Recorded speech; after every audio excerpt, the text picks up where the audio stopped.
El método tradicional o método gramática-traducción.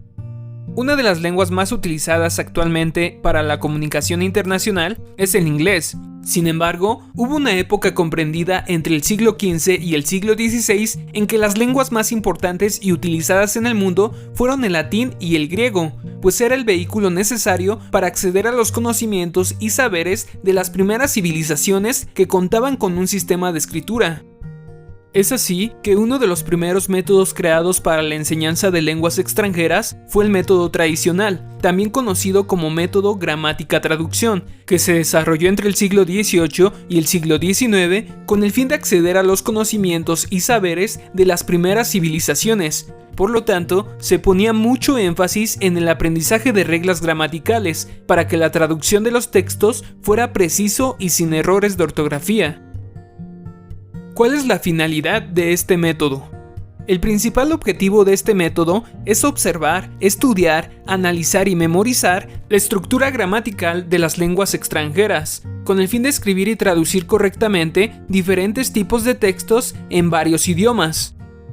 Este método, a pesar de no estar basado en el enfoque conductista, comparte ideas similares sobre la educación, ya que ambos defienden la idea de que el conocimiento es una copia de la realidad. Por lo tanto, la única manera de aprender un nuevo conocimiento o habilidad es mediante la memorización de contenidos.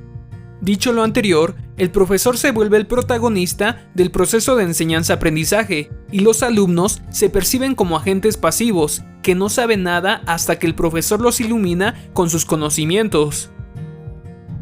¿Qué técnicas componen a este método?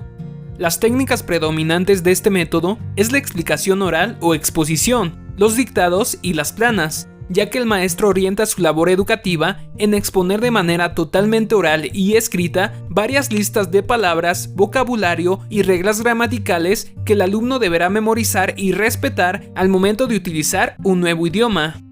No obstante, este método, en vez de motivar la participación y el interés de los estudiantes por aprender nuevos idiomas, suele causarles mucha frustración y angustia, porque no se consideran sus intereses o necesidades educativas.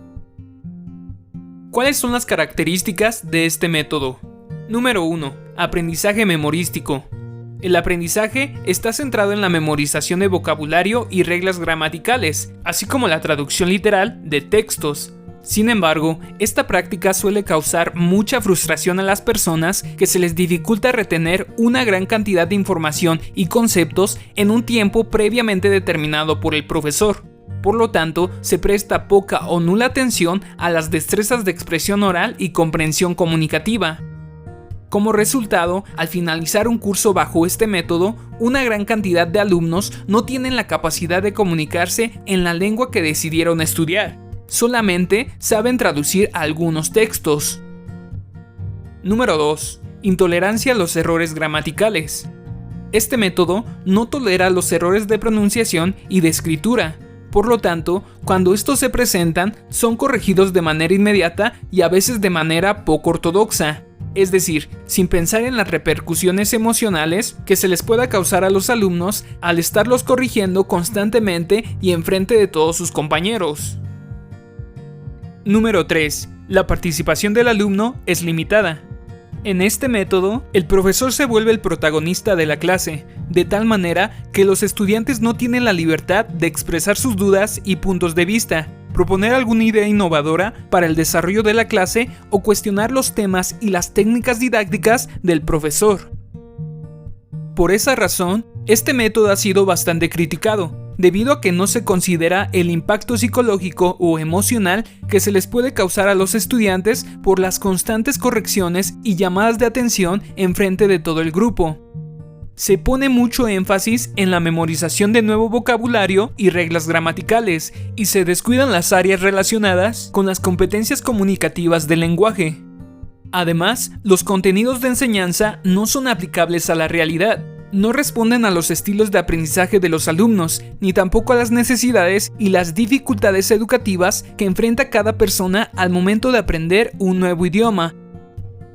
Por consiguiente, los alumnos que aprenden bajo este método, por lo general, terminan detestando el proceso de su aprendizaje, porque tardan mucho tiempo en aprender un nuevo idioma. No obstante, a pesar de ser un método bastante criticado, muchos maestros de todo el mundo siguen replicando este método cuando dan sus clases por diferentes razones. 1. Los maestros no conocen otros métodos de enseñanza-aprendizaje. 2. Muchos profesores consideran que no corregir un error gramatical puede llevar al alumno a cometerlo siempre, por eso insisten en las correcciones constantes de los errores gramaticales. Pero no se piensa en las repercusiones psicológicas que esto pueda provocar al estudiante. Y 3. Algunos profesores lo utilizan porque exige poco trabajo y creatividad a la hora de planear clases, ya que la secuencia didáctica es repetitiva. Es decir, el maestro explica un tema, el alumno trata de comprenderlo y por último se pone en práctica lo que el maestro ha expuesto y se repite el mismo proceso por varias sesiones hasta que el alumno lo comprenda tal y como lo explica el profesor. Sin embargo, el proceso de enseñanza-aprendizaje de un idioma debe ser una experiencia que deben disfrutar tanto los profesores como los alumnos. Y para ello es necesario que los maestros conozcan diferentes técnicas, métodos y metodologías que les permitan mejorar sus prácticas de enseñanza.